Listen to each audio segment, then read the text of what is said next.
Also, can you talk about dreams and precognitive dreams and how, and also deja vu and how that Pick one. works? Dreams. What you think and what you feel and what manifests is always a vibrational match. What happens in your dream state is a vibrational match too. So your dreams are sort of advanced announcements of what your vibrational offering is about. Jerry awakened from a dream not too long ago, and he said to Esther as they were chatting about it over breakfast, it just occurred to him in a stronger way than ever before that he is the creator of his dream. He said, if someone is rude to me in my dream, I have given that person that personality, and I have put those rude words in their mouth. If someone is loving me in my dream, I have given them, I've written those lines for them. In other words, it is from my expectation that I have created that. And so your dreamscape is a very wonderful thing because it can help you to know. You see, sometimes as you're moving through your day-to-day experience, you're offering your thoughts all over the place. You're offering your vibration all over the place. And before you begin to practice being a little bit more deliberate about what you think, most of you are offering without realizing. In other words, you're thinking about what's on television, or you're thinking about what people are wanting to talk about around you, and you're adding to it. It would be sort of like going to a buffet and just eating anything. Somebody said, well, what would you like? And you say, I don't care, just put anything on, just fill the plate up. And so you just walk with your plate and they just slap things on, and then you go over there and eat it, you see. And you don't do that with your food, and we don't encourage that you do that with your thoughts. That you think of it as a thought buffet while you choose those things to think about that you know would please you.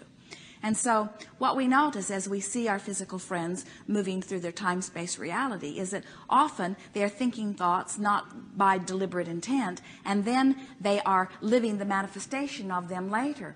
But once the manifestation occurs, it's harder for you to manifest something and then stand in the manifestation of trouble and change your thought than it would be if you had a dream about it and understood that the dream was letting you know what the content of your normal day-to-day vibration is about. So that is the way we would utilize our dreams.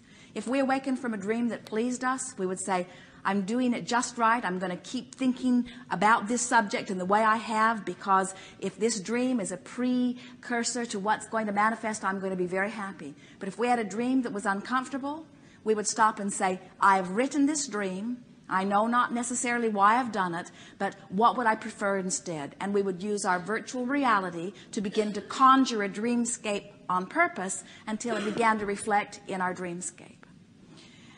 When you talk about precognitive dreams, that's really what it is about. In other words, everything that you will live is something that you have imagined rather significantly, or it could not be. That's why we're encouraging you not to frighten your children about things, because as you make their fears very vivid and very real, you set them up for bad dreams at least, you see.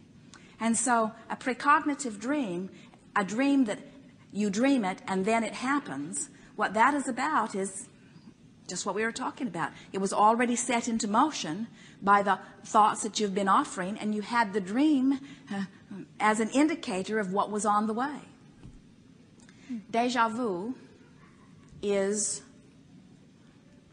remember that every thought that has ever been thought still exists. So, and if every thought, as we were talking about, if your thoughts create, then there is a whole lot of future experience that is laid out there for you.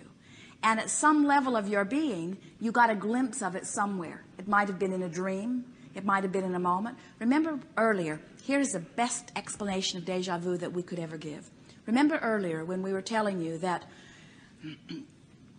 as you are offering your thoughts are coalescing. In other words, every thought that has ever been thought still exists.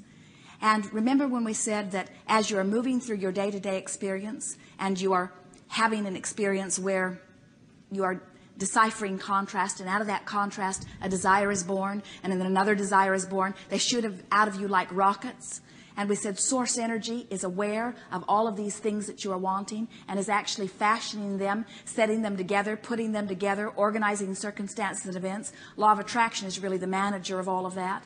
sometimes you get sort of an advanced view of some of these culminations that are over there, so that then as you walk through space and time toward them, when you step into them, you recognize them. That's what that is about. I see. It's a wonderful thing when you begin to realize that there is no separation between thought and what you are living. And as you begin to take pleasure from guiding your thought, oh, there is so much more pleasure to be had from living your experiences. We would like all of your experiences to be deja vu. I knew that was coming. I knew that was coming. I knew that was coming. I knew that was coming. I knew that was coming. I fantasized that. I imagined that. Oh, I felt this. I saw his face. I saw that $16 million coming. I knew that was coming. I knew that was coming. I knew that was coming. As you walk into glorious experience after glorious experience, you really intended that, you see. I see. Thank you. Yes, indeed. Yes, indeed.